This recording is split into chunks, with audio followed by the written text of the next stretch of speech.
Në vitin 2016, gjykata e Prishtinës mori një vendim, përveç babait, edhe gjyshi u urdhërua të paguaj alimentacion për nipin.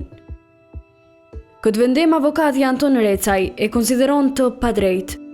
Sipas tij, personat me aftësi të kufizuara, që në këtë rast është babai i cili vuan nga epilepsia, dhe pensionistët nuk duhet të ngarkohen me detyrime financiare, siç është alimentacioni. Sipas një konstatimi të avokatit të popullit, nga pjesa e personave cilët janë persona me aftësi të kufizuar, do të thotë që përfitojnë nga skena sociale personat me aftësi të kufizuar dhe pensionerët, nuk do duhet gjykata që të detyrojë që të paguajnë qoftë alimentacion apo edhe obligime tjera që mund të kenë, supozojmë obligime çështje komunale, pagesat e ujit, rrymës apo çështje tjera që fatkesisht në praktikë po ndodhin shpesh. Kjo është bie ndesh me atë që ka konstatuar vetë avokati i popullit edhe vetë Gjykata Supreme, interpretimin cilën e ka bërë Gjykata Supreme sa i përket kësaj kategorie. Ai shton se gjyshi mund të paguajë vetëm nëse prindi nuk jeton ose nuk ka absolutisht mundësi financiare. Në rastin konkret, ai e ka konsideruar se gjykata nuk e ka vlerësuar situatën si duhet.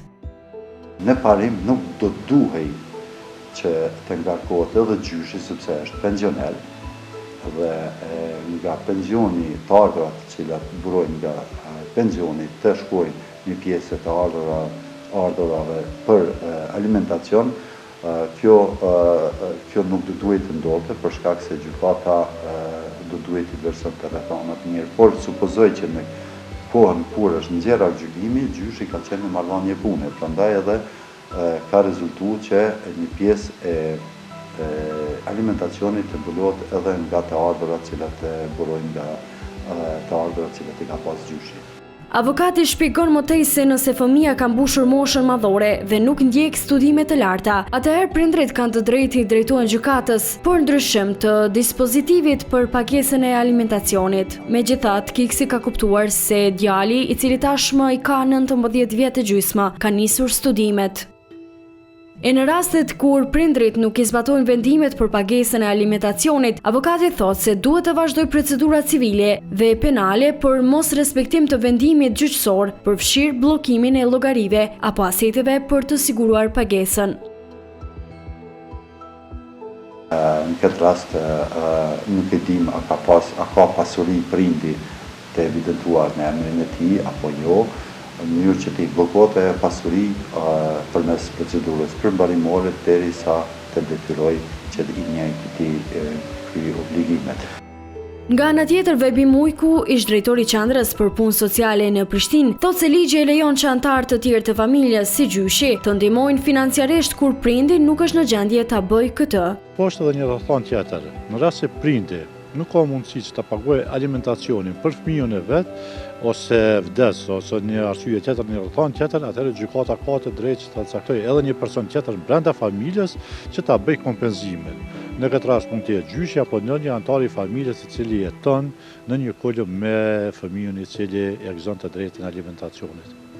Ai thotë se pagesa e alimentacionit në Republikën e Kosovës paguhet deri në moshën 18 vjeçare. Pas kësaj moshe, vazhdimi i pagesës është i mundur vetëm në rrethana të jashtëzakonshme. Bazuar në ligjin e familjes dhe në legjislacionin fuqin me të cilët punojnë qendrat për punë sociale dhe gjykatat, alimentacioni paguhet për secilën fëmijë deri në moshën 18 vjeçare me përjashtim.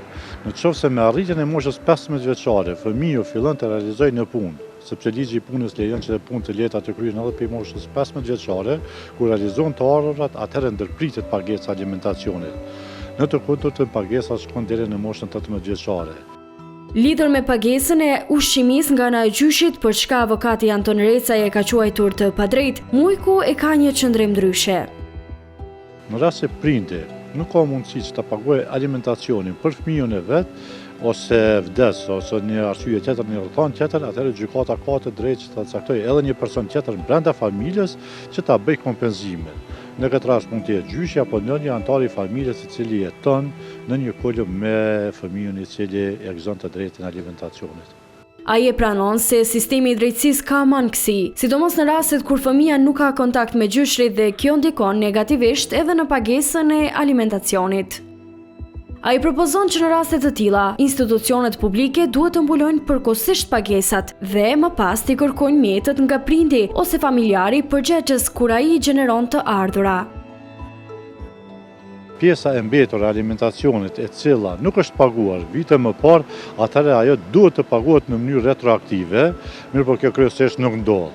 Dhe për këtë rast, në qoftë se kemi ndryshime në legjislacion, kam propozuar edhe më herët dhe vazhdoj të propozoj që kjo pjesë alimentacionit të sigurohet nga institucioni, pra nga qendra për punë sociale, dhe në momentin që personi i cili është përgjegjës dhe ka obligim që ta paguajë alimentacionin dhe i rrjedhin mjetet në llogari, atëherë mjetet të tërhiqen dhe t'i kthehen institucionit.